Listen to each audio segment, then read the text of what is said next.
Storm Team 18 meteorologist Jacob Campbell joins us in studio with a look at the 10-day forecast now. Jacob, how severe is this haze in the air that we're dealing with? So the haze in the air, this is some of the thicker smoke that we've had all year, but it hasn't taken our air quality to the worst that it's been all year. That happened a little over a month ago, and while we have the smoke with us now, it's not going to sit with us nearly as long as the last couple of stretches of wildfire smoke have. This will only impact us until Tuesday morning, and actually a lot of the cloud cover that you can see here, most of the gray on the satellite imagery, that's all smoke. When you get into the white and areas that look a little bit more like clouds, those are actually clouds. The rest is smoke.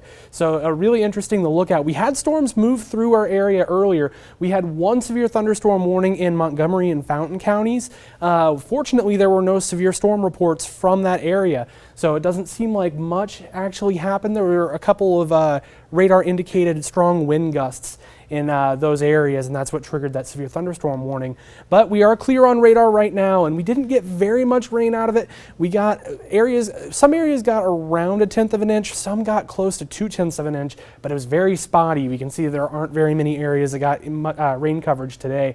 We're at 70 degrees right now, feels like 70. Dew point's still pretty high, so if you walk outside, it'll feel pretty muggy. Wind's calm, and we are overcast right now, mostly from smoke and not from actual cloud. When we look at current temperatures across the rest of the area, 70 in Lafayette, 71 Attica, 69 Fowler, 69 Flora. We're all pretty grouped in the upper 60s or lower 70s viewing area wide. When we look at the nighttime planner, we will be around 70 degrees by 2 a.m. We'll get down to 67 by 7 a.m. Skies will be hazy, and there will be a couple of clouds in the sky. Winds will be from the west-southwest at about 5 miles an hour. Now tomorrow, I'm predicting that we're going to get up to 84 right around 4 or 5 o'clock. We're going to have a little bit of cloud buildup during the day, and then we have storm chances that will return around 11 a.m.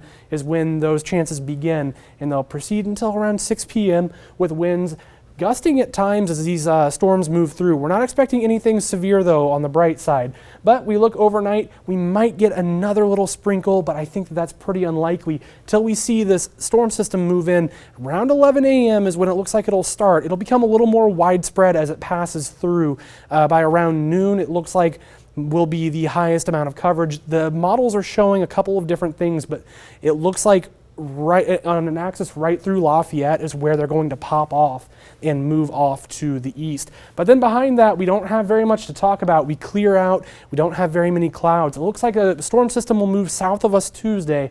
We'll get a little bit of rain on Wednesday. Thursday we might get some, but then we dry out after that. Most of the rain will be directed to the south of us, so it doesn't look like we are going to get very much in the later half of the week, and we have only got a couple of chances in the early half. Monday 84 with a hazy and a couple of PM storms. 82 on Tuesday, we dry out. 83 Wednesday with some AM storms. 88 with some isolated storms on Thursday. We dry out Friday. We don't have much on Saturday, and then we have storm chances returning on Sunday at 84, and then in the 10 days we got storm chances Monday, and then we dry out Tuesday and Wednesday of next week. Rainy and hot. I mean, those are the two big headlines to come out of that 10-day forecast right there, but I want to just reiterate some points that you made in the beginning of your forecast. So if you are very young or if you are a senior citizen, you're going to want to try to limit your time outside because of this haze that we're seeing right now. Any other warnings that you definitely want to pass along to the community, Jacob? That's about it for right now. Doesn't look like we have a high risk of severe weather at all, so it's mostly going to be the smoke for the weekend, for the beginning of the work week until until Tuesday. You're going to want to definitely stay inside if you've got any underlying conditions. And pack your umbrella, everybody. Now, Sports 18's Kelly Hallen.